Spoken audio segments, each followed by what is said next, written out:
Melissa or the Brody ban next. And it's also a pretty good Terizla ban here for the side of the Philippines. They know that the Arlet's already gonna be facing off a very difficult foe in the Diggy. If you place him into a matchup that is not set up for the Arlet to win, like a Terizla being open, then it is just definitely gonna be a very, very tough time all around for this Arlet. So I really like that Terizla ban coming in. You really understand what the Philippines are thinking about. But again, for Cambodia, the thing that has really, stood out for me in their drafts is the way that they have actually kind of shut Super Marco down. We've only seen Super Marco play the carry, the Beatrix, and the Wanwan in IESF so far. So again, with the Claude ban here, that was something I definitely didn't expect. I expected them to maybe try to force out the Claude there. Up against the carry, it's a good matchup for the carry. Maybe I expected them to actually go for either a Brody or a Melissa. Again, two heroes that can be very oppressive, that can really bully the carry in lane and take control of the game, which I think right now could be the case, right? Melissa's definitely a safer pick. Brody does struggle against a time journey as well because of how the Purify can take away all of his basic attack stacks and his passive. I mean, that's one way to think about it. I feel like in this case, Cambodia recognizes that this lane isn't going to just be a 1v1. They're expecting Diggy to kind of hover around that side, so it's not really going to be that fair fight. So locking in something like the Franco as of right now is great, knowing that, hey, Lancelot might need a little bit of help when it comes down to securing those neutral objectives. Yes, he has iframes, but there's just so many ways for this carry to get free hits that it's just not worth the risk. They need to have another layer of kind of security, and that comes in the form of the Bloody Hunt. Now, we do see ATM lock in the glue finally. I was expecting it to be banned within the second phase, but they had different priorities, and we also see the Paquito as well. So you can now kind of see the composition jiving together. Cambodia, they still want to play aggressive, and the only way to kind of deal with these hard diving heroes, especially with the time journey, Moskov is a good way of doing it. Melissa, as you mentioned before, the most ideal, because what's Paquito going to do with the get away from me? You can't punch through it. You're not going to have enough damage. You're barely even going to make it close when I have my Franco sitting next to me, but it looks like that they want to flex even further. The safe pick? No. We want a little bit of risk in our lives. Oh, that is quite insane, right? Maybe the reason they banned out the Claude is because they wanted to go for the glue, and the glue with the split gives a lot of those stacks over to the Claude, and maybe that's why Philippines are actually hovering over to the Natan pick right now. Natan, very similarly to Claude, can get those basic, this passive stacks pretty easily with his first skill, especially if it's on a split, right? So maybe that's the mechanic that they want to utilize here to take advantage of the glue, but again, if we're just talking about safety, it should still be the Melissa, right? With the go away, like you've already mentioned, the Paquito is really going to struggle diving in towards the Melissa, getting kited pretty easily, and with that go away, I think the gap closer just gets taken off the board completely. But I feel like they've already locked it in at this point, right? It's been quite a long time to draft, and there you go. Yeah, Natan is going to be the hero for Super Marco in the gold lane for Philippines. Something that we haven't seen a whole lot in the competitive scene. But ladies and gentlemen, this is also a Natan with Mystery Shop. Welcome, ladies and gentlemen, to the Land of Dawn. This is it. Whoever wins the series gets to go to the main event of IESF 2023. Oh, I can't wait for that. I cannot wait for that. To see the next stage break through. Whew. All right, let's get down to business here. And I think it's very clear that Cambodia has a game plan played around shutting down Super Marco. And I think by far that's going to be the most important thing here, considering how good he's played in the first couple of games. ATM is naturally going to do well at level 1, but the one interaction that I wanted to talk to you about, Mirko, is the fact that even if Melissa puts the go away from me, the fact that the time journey cancels out all, and I quote, CC, there's a keyword in the get away from me that also involves CC. So with the time journey, you're going to be able to walk right through it, and especially with someone as dangerous as Paquito, it could hurt a lot. Definitely, right? And that's one of the maybe loopholes that Philippines saw through here. Without the Melissa pick, they actually went for the Natan, that again has been a pick that has been pretty popular at IESF. We've seen this Natan pick 3 times now with an Iron Hook down below. just going to be focusing on the gold buff. And you can already see the emphasis as well that Ogwen is placing down in that gold lane. This Natan pick will not do them well if it gets shut down, if it gets ganked a lot. So Super Marco will definitely have a pretty good time down below with a lot of the pressure relieved off of him. But this does give Cambodia more pressure to play with around the turtle that, again, is very, very dangerous to give over to Cambodia. Exactly, right? That's why the Diggy's in the mid lane. He's shoving it out. He's helping Valentina. Valentina goes to the EXP to hit level 4, and immediately Philippines, they want to start pulling the turtle. They want to press the agenda on Cambodia.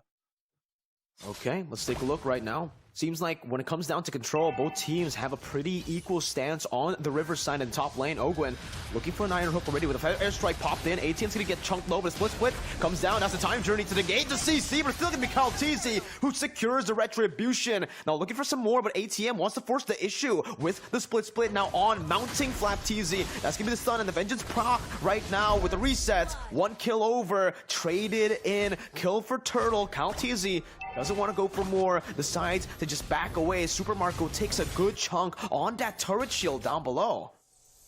Yep, and beautifully done by the Cambodians here, right? It just shows you the value of that time journey. As soon as it pops, Cambodia, they're going to start taking as much space as they possibly can while the Philippines are forced to back away. None of their CC really works, so therefore their disengages and re-engages will only work after that time journey completes.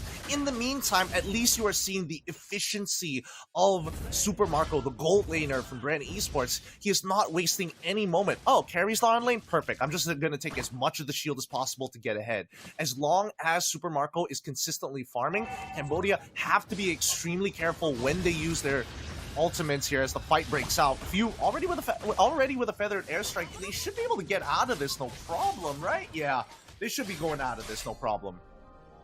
Yeah, again, just a little bit of a poke, a skirmish there being initiated, but really no real intention to fully commit. There's no neutral objectives, not even actual objectives to take, even if they get that fight. So it's a bit too risky to be fully committing onto that, but they are already looking for a pick down below there. It should be a flicker bloody hunt, and that's CCAT taken off the board. Super Chama looking for maybe a trade, but hey, Gideon, this is something that I personally did not, see earlier. I didn't realize Super Chama is on the Tankido emblem. He's on the Demon Slayer, so not too sure if he's actually going to be building full tank like we've seen in MPL Indonesia, but it does definitely seem like that's the case.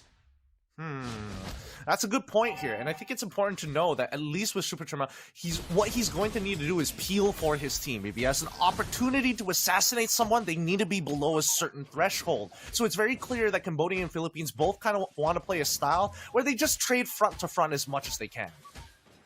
Okay, ATM gonna be chunked just like you said, front to front playing it, but ATM, oh wow, a beautiful retry steal from Kyle TZ, showing absolute clash with the final slash connecting D7 a bit late with that time journey, but it will still be able to escape unless Flap is able to find that kill like it's nothing. CCAT has stolen the final slash now, trying to look for it on Super Marco, but he needs to be very careful as to how he spaces in these team fights. Super Marco with that range, dominating, as well as Fuse able to try to go for a little bit of a siege here in the mid lane tier 1. There's another skirmish down below, and it's Kyle TZ again.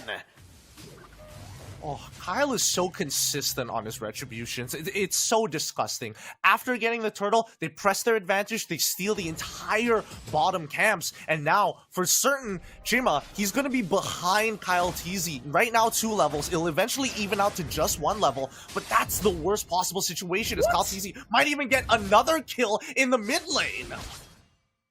This man, you gotta stop him, man. I mean, now we really understand why there was 5 bans onto Kyle. Super oppressive. You give him an inch, he takes a mile, literally. Just invading constantly, always being on the map. Even though he's not dealing damage on the map sometimes, just staying there, showing himself, gives so much pressure to the Cambodians right now, where they have to respect it and back away.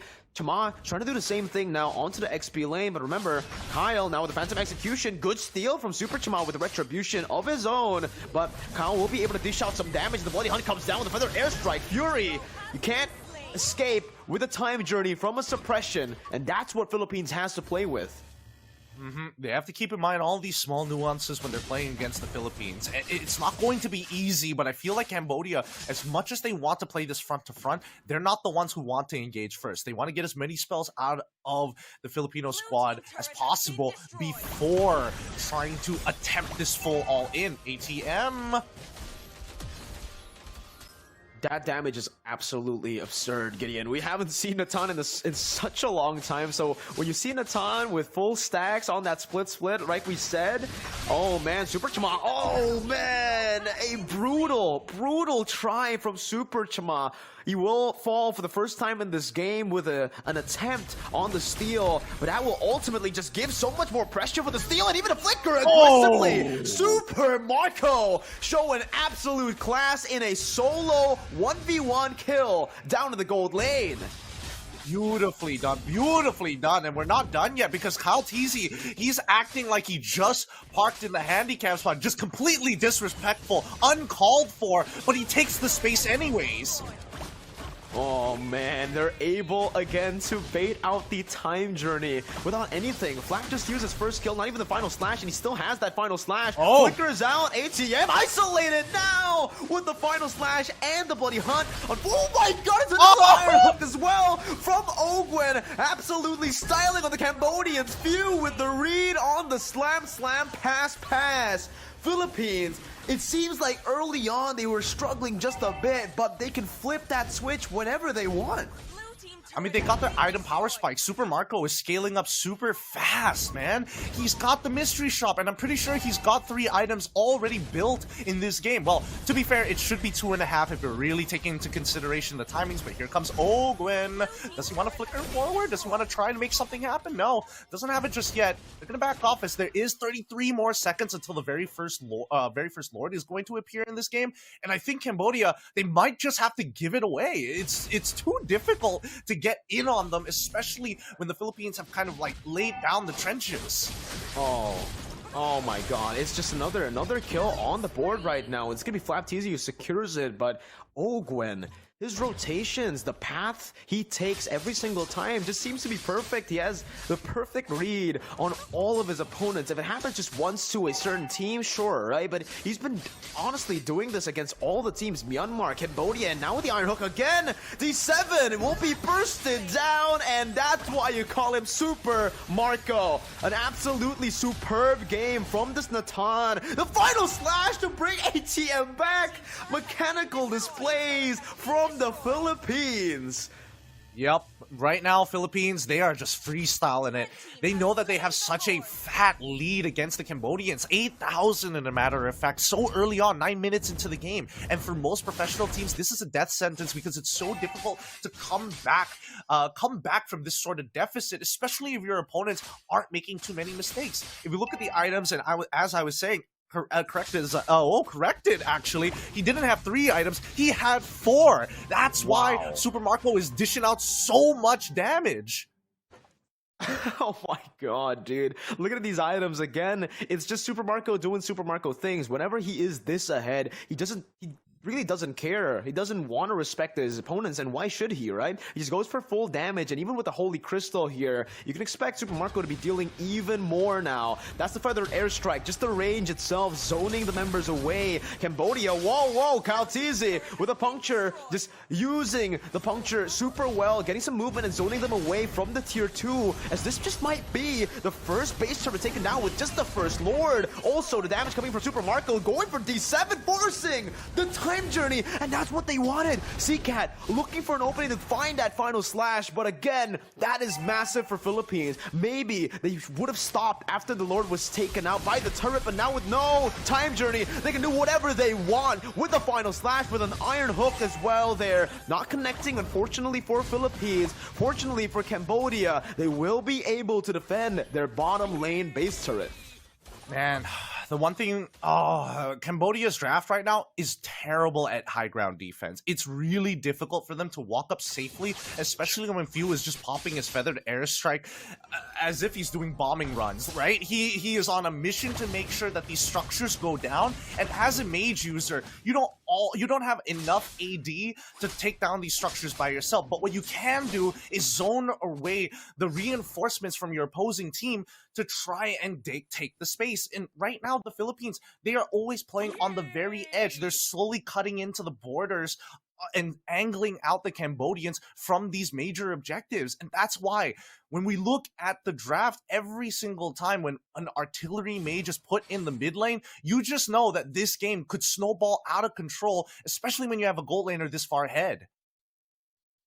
It's, again, just them suffocating Cambodia. We saw this earlier against Vietnam. Philippines were able to do the same thing, take control of that mid game after a pretty just standard start to the game, and that's what they're doing here against Cambodia as well. Once they have that lead, you cannot expect Philippines to, you know, go for random fights. They're just gonna be rotating, and again, they catch ATM. Beautiful bloody hunt into an iron hook, into everything, and the kitchen sink thrown at the glue. ATM 0, 2, and 1 as one of the tankiest heroes in the game. It's so difficult. It's so difficult, right? There's nothing much that they can really do about it. Even Super Marco is utilizing his ult to kind of just speed up and make his way to this Lord. And I don't know. There's only a couple of options that they have. And number one, Chima needs to steal this. Well, that's off the board almost instantly, right as you say it. Gideon, he tried, but again, Ogwen with that vision, man, pops in the conceal to just rotate and circle around the Lord Pit to find where he's at. And with that, that's again the only win condition. You mentioned they need to try to go for a miraculous steal. Oh, D7 gets baited with the feathered airstrike and the final slash. No time journey, Seeker as well. Super Marco gonna be gunned down there by Fury. As now it's still gonna be Fury free hitting in the back. Flap TZ should fall unless he is able to make a miracle play, but he falls to the turret. Now Philippines gotta be careful, man. They have had the lead for quite some time, but with a few shutdowns there claimed by the carry, it could turn around. Big play coming in for CCAT, and high ground defenses aren't looking that great. Few's gonna drop his feathered airstrike, and they're gonna find one more kill, but look at the way that they're managing these waves. The Philippines, they want all the inhibs.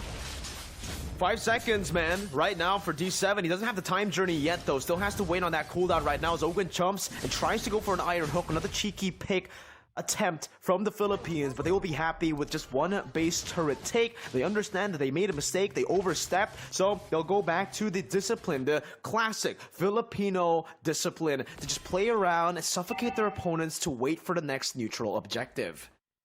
It's one of those situations where you look at a Valentina, it's like, she's got that final slash. She's probably not going to flicker forward. She's way too low. We basically one-shot her every single time. There's just no way she's going to perform that maneuver. All right, looking at it again, though. They want to go for more! It's the most beautiful hook, threading the needle onto the marksman. Even though D7 and CCAT, even ATM were all in front, Philippines, with that crazy mistake from Cambodia, will be able to capitalize fully all in onto the base. Man, what a performance, what a statement in game number 1. A huge statement that the Philippines continues to dominate and continue the Filipino dynasty, as we've all been talking about all year.